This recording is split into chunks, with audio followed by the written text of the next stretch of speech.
نحمده ونصلي على رسول الكريم أما بعد رب اشرح لي صدري ويسر لي أمري واحلل عقدة من لساني يفقهوا قولي وربنا زدنا علما اللهم فقهنا في الدين. Okay, so yesterday we finished Surah Ikhlas. We can go over What? it. We finished the class? We finished Surah Ikhlas yesterday. The surah. Oh yeah, I know the whole surah. Qul huwallahu ahad, Allahu samad, lam yalid wa lam yulad wa lam yakul lahu kufuwan ahad. Yes. So we did the translation. We will inshallah go over just a little bit and then we'll jump to Surah Al-Falaq today. So everyone. I might just go on your channel, the channel you have. Yeah, absolutely. You can check the recording there.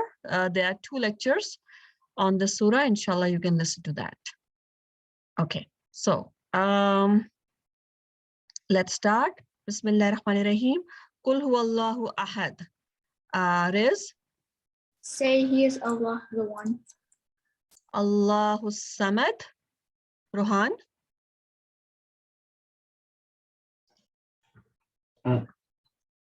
He is absolute. Lam yalid wa lam yulad. She's? Not he begets and not he is begotten. Okay, very good. She's, by the way, your sister is with you as well, or she's on us? Yeah, she's with me. She's okay. You can change the name so I can, see it. Okay. Walam yakul lahu kufuwan ahad. Sumaya? And there is nothing like him.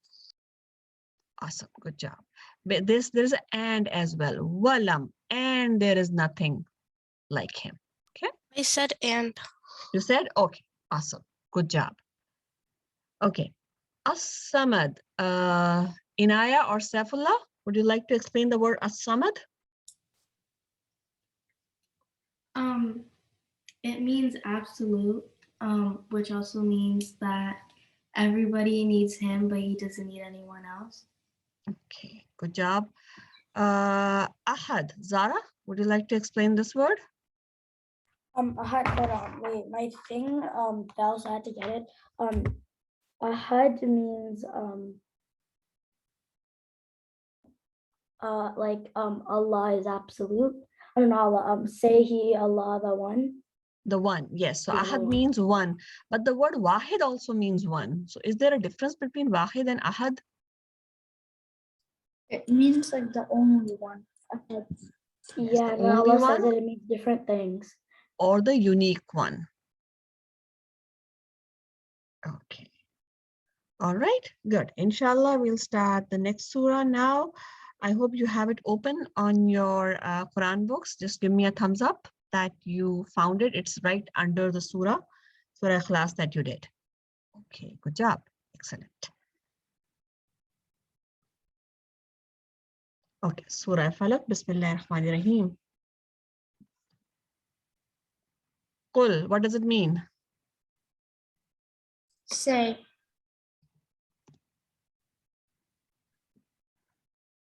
A'udhu, what does this mean?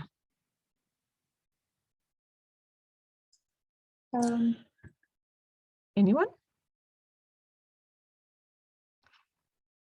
Did we do in the beginning, A'udhu billahi minash shaitanir rajim? Yeah, we did. We did? We did. I have the meaning in my notebook. I don't remember that.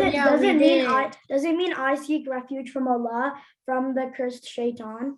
That's right. What does the word A'udhu mean? See, this A'udhu word came back. We did that. Does it mean refuge? Yes, but what? Complete word, complete translation. Refuge of?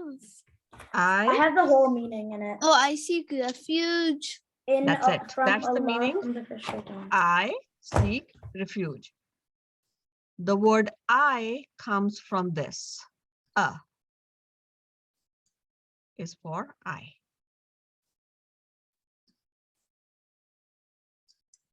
Okay. I seek refuge. If it was, for example, na'uzu, it would have meant we seek refuge. Sometimes we even say that na'uzu billahi means we all seek refuge together. Bi Rabbi, meaning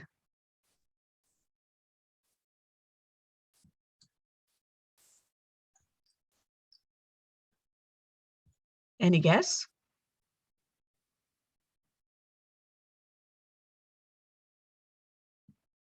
At least we know this. Is it in Allah? it- In Allah? Rabbi, what does Rabbi means? Does it mean The- in Like it's a name. Okay, Like okay, Lord. one by one. I want hands raised. Yes, Rohan. Like Lord, basically it means Allah. Rab means Lord. Lord. That's right. We did a lot of, discussion on what the word Rab means. That the same word Rab came again. Miral?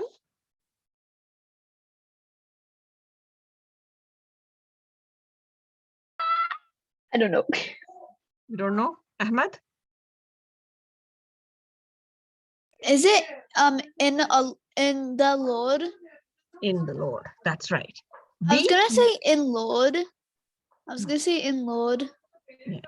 But you In- decided to fall. the reason why we do in the Lord is because remember the alif lam is what makes the meaning. But when this B comes, then alif lam gets subtracted. We cannot have B al Rabbi. So we just assume it's there. Okay? So that's what we have here. Bi Rabbi, in the Lord. Now look here. Qul a'udhu bi Rabbi. 3 words up till now, all 3 of them are repeated. You knew them, right? Falaq, that's a new word. Falaq means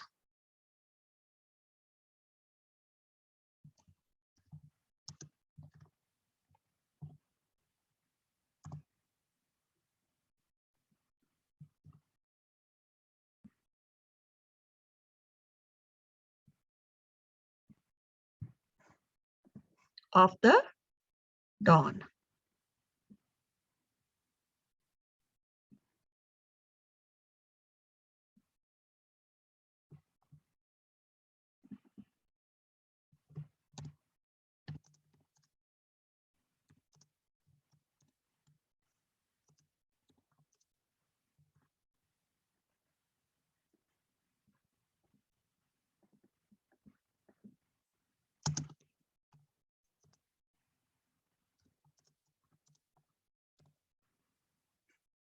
Okay, so the meaning is say, I seek refuge in the Lord of dawn. The word falak means dawn. What is dawn?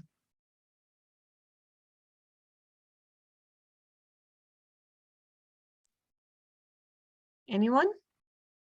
Riz? Dawn is basically when it's like it's like in the morning when you can first see the light in the Exactly. sky right before Yeah. sunrise. Yes, exactly. That's where what do you call daybreak? When actually the Yeah, light sunrise. breaks. Yes, sunrise. Where when the darkness is broken by the light. That's the time when it is called the dawn. Okay. So Allah subhanahu wa ta'ala is saying, I seek refuge in the Lord of dawn. Okay. One thing, this surah is also a prayer. This and its twin surah, the next one, Surah An-Nas, they both are considered to be twin surahs, and they are both recited for protection. And as you can see here, that we are asking Allah for protection. When we say I seek refuge, that simply means I'm asking for protection. I'm not saying what I'm asking for protection, I'm asking who I'm asking. So the first thing I'm saying that in the Lord, in the Rabb. And remember the meaning of Rabb that we did, that he is the creator, he is the protector, he's the sustainer of all these things. Every single day, the day comes every single day.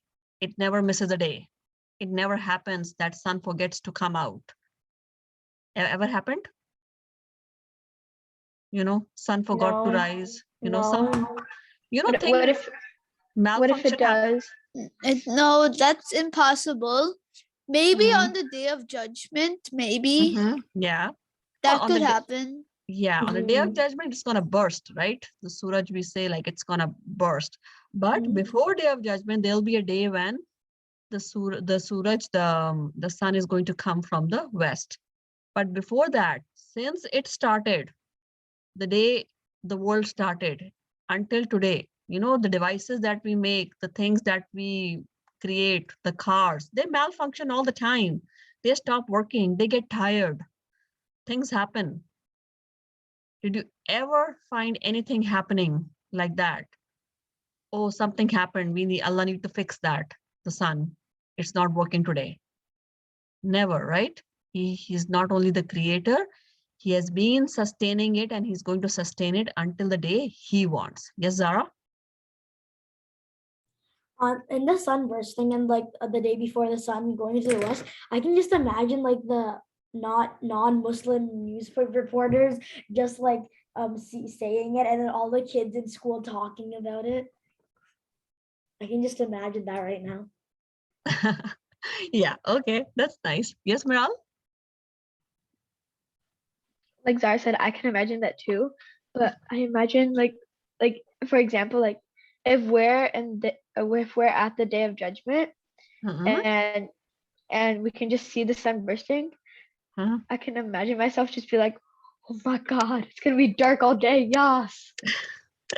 Yeah, actually, inshallah, we will be doing surahs where Allah will, you know, show that as if it will be a movie going in front of your eyes. When we will do surah, for example, Surah Zalzala, Allah told the entire scene, and it is like, it is said that, you know, we get to see in different sayings of Prophet ﷺ that the day is going to be so intense that people will forget each other. Like moms are going to forget their kids.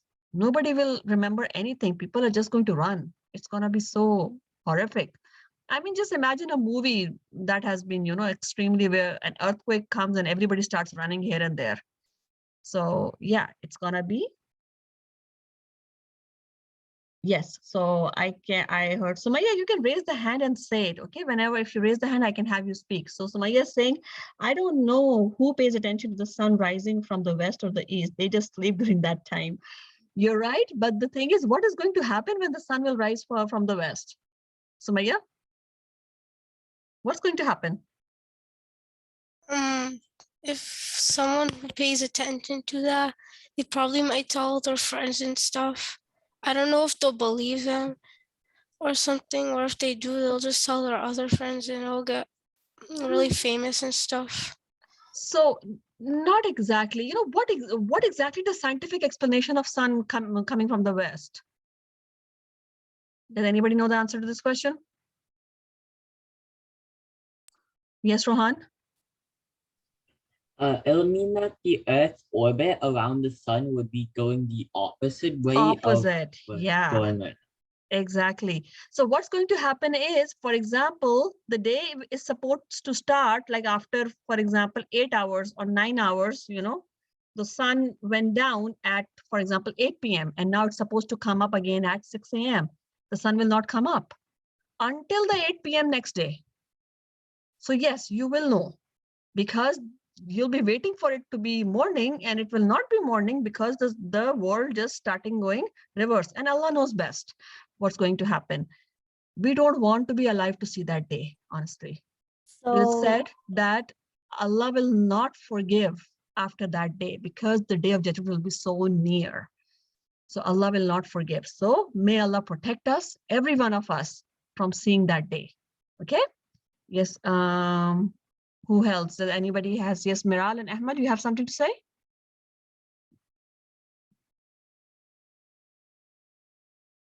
One sec. I can just imagine someone trying to like make a small little short film of that day on how it's gonna happen. Mm-hmm.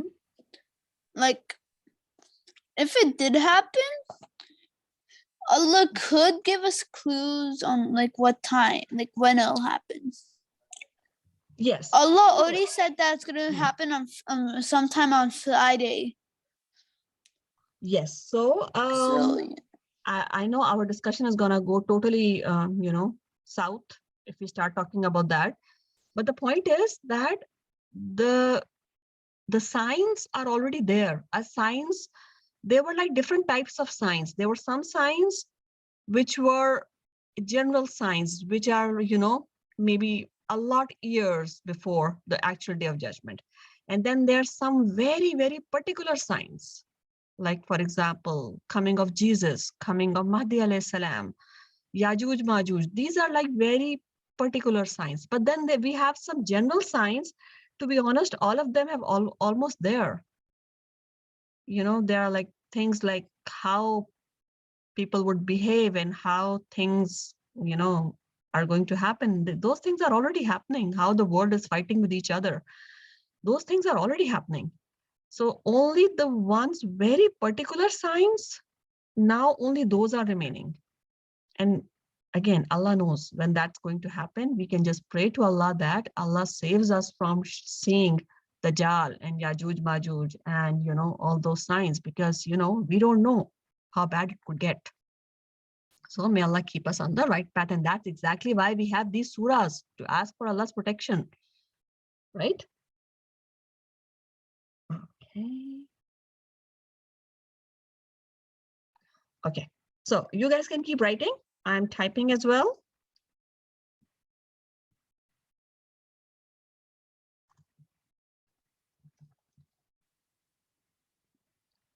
Okay. Min, from, shar, evil, ma, of what, khalaqa, he created. Min, from, shar, evil, ma, of what, khalaqa, he created.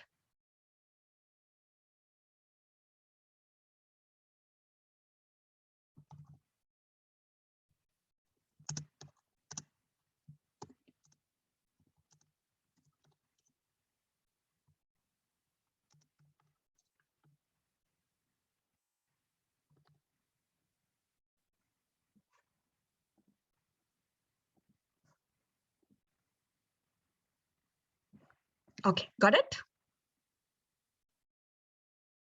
Okay. The meaning of ma is different as in different circumstances. It depends on the, the overall sentence. Sometimes it's a question. Sometimes it means what. So as we, move forward, we'll understand that it has like, multiple meanings. But here the meaning of ma is of what. So again, min, from, sharri, evil, ma, of what, khalaqa, he created. So question, did Allah create evil? Yes, I don't think so. I think he did. He created everything, so he wouldn't Yeah. have to Allah, create yeah. Allah created everything. Yeah. So Yeah. Allah created evil. It wouldn't make sense if Allah created Didn't. everything, but Allah didn't create evil. Yeah. But Allah is Rahim. Allah is Rahman. Why should Allah create evil? So Shaitan created evil. Shaitan is not a creator. Shaitan did not no, create anything. I think He just I whispers. can, I think Allah created it to see if people would be evil. What To is test evil? us. Can I say my opinion? Yeah. Sure, yeah. So Sure. I think Shaitan influenced the people into doing evil deeds instead of Allah creating evil. Since Shaitan is evil, and from the beginning, every human was pure. Like Shaitan got jealous of Adam alayhi salam because he was because Allah subhanahu wa ta'ala was favoring Adam alayhi salam more than Shaitan. So Shaitan thought like that's fair. That's why he, to summarize it off, Shaitan is the person who's influencing evil deeds into people. Yeah, you're right. Absolutely. But who created Shaitan then? Allah No, subhanahu because Shaitan used to be Allah an was an angel. angel. Yeah, Allah used to be Used to an, be I'm an sorry, no, angel. That's Shaitan right. used to be an angel. Yes. Yeah, And so he would have had to create them. yes, Because he so created everything. he created everything. That's right. Allah did And create he everything. also, can I say what I think it might be? Absolutely. I think why Allah created evil is to like balance everything. Because then if people were too nice, they Mhm. might become like, you know, it's might go the wrong way and then something bad might That's happen. So he created evil to balance all that power out. it's a very good point, Riz. Because yes, that's a fact that Allah created everything in balance. You know, there is Allah created things in couples. That's what Allah even said in the Quran. For everything, there is a couple. Sometimes we know, sometimes we don't know. It could be masculine and feminine. It could be day and night. It could be sky and earth. And there are things that we know that their pair exists. But there are other things that we don't even know if their pair exists. So similarly, to your point, the pair of good is evil. So Allah did create everything in pairs. That is right, to balance. That is absolutely right. Another point here is, what exactly is evil? What is darkness, by the way? We will come to darkness later, but what is darkness? Even science says the darkness is nothing but absence of light. When there is no light, there will be darkness, right? Similarly, That's evil, the couple. yes, exactly. And what is evil? Evil is basically absence of good. Good. There are things, there are people, everywhere you see things that are not evil in itself, but when we remove goodness from that, evil comes, because it is basically the absence of good. Take example of things, like there are so many things that are neither good or evil, but the use of it can make it evil. I mean, we always give examples of knife, knife can hurt somebody, but knife has purpose. So there is evil in things for a purpose. Sometimes in order to serve a good purpose in things, the evil also comes into play. Like same example of knife. What if we never had knives? It would have been so difficult, right? We couldn't cut anything. Hammer. We never had hammer. It would have been so difficult. So there are things that are not evil in itself, but you can make out evil use. Now, what are you asking Allah subhanahu wa ta'ala? Now look here, you're asking for evil of whatever he created. There might be evil use of things and you want protection. You don't want protection from Allah's creation. You want protection from only the evil part of it, right? Anything else you want to share? Anybody has anything to say?